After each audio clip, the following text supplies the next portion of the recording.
आजचा कार्यक्रम जो आम्ही इथे घेतला त्याच्यासाठी 500 शेतकरी अपेक्षित होते, पण नाही म्हटलं तरी 300-350 शेतकरी आले.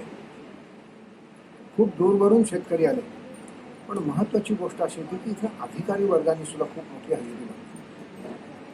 कृषी खात्याच्या, महाराष्ट्र शासनाच्या कृषी खात्याच्या अधिकाऱ्यांनी, मोठे मोठे अधिकारी इथे आले होते.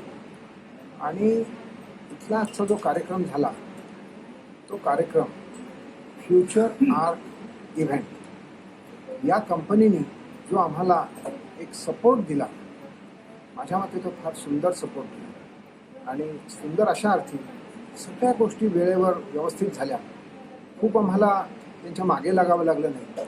आणि विशेषतः असं असतं की सर्वसाधारण शहरामध्ये जेव्हा आमच्यासारखे खेडेगावातनं लांबून, खेडेगाव सोडून लांबून कोणीतरी जेव्हा येतं तेव्हा अशा वेळेला नेहमी असं जाणवतं की जे होस्ट असतात, जे इथे मदत करणारे जे ऑर्गनायझेशन असते, ज्यांच्याकडे हे काम चोखवलेलं असतं, युजली त्यांची बऱ्यापैकी आढीबाजी असते प्रत्येक गोष्टीमध्ये काय ते. आणि सगळा जो एकंदरीत चुकीचं जे झालं त्याचा ठप्पा आमच्यावर, चांगलं झालं तर ते त्या कंपनीचं.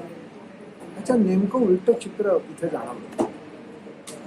निश्चित कसं आहे की सगळ्या गोष्टी परफेक्ट असू शकत नाही, पण तरीसुद्धा ही जी महत्त्वाची गोष्ट आहे की इट्स अ टीम एफर्ट. तो कार्यक्रम यशस्वी होण्यासाठी आमचे आणि ह्या कंपनीचे एफर्ट्स एकत्रितपणे सुसंबद्ध पद्धतीने, म्हणजे वेल कोऑर्डिनेटेड असे जे व्हायला पाहिजे, त्याच्यासाठी एक वाच्यता असायला पाहिजे, एक सुसूत्रता असायला पाहिजे, आणि कोऑपरेटिव्हनेस असायला पाहिजे. कोऑपरेटिव्हनेस हा या कंपनीकडनं असायला पाहिजे. कंपनी ही वेल एस्टॅब्लिश्ड आहे, त्या गावातली असते आणि त्यांना सगळे सोर्सेस माहिती असतात.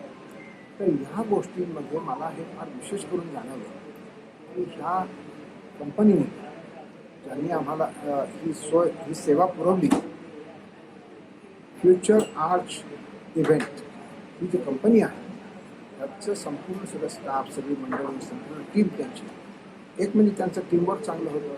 त्यांचे लीडर्स त्यांनी आम्हाला वेळोवेळी आमचा सल्ला मसलत करून जसं आम्हाला पाहिजे तसं सगळ्या गोष्टी दिल्या, पुरवल्या. तर त्याबद्दल खूप खूप धन्यवाद. चांगली टीम आहे. पुढच्या वेळेला आम्ही कार्यक्रम करताना नक्की आम्ही या फ्युचर आर्ट इव्हेंट्सकडे नक्की येऊ. आणि आम्हाला आवडलं. खूप धन्यवाद.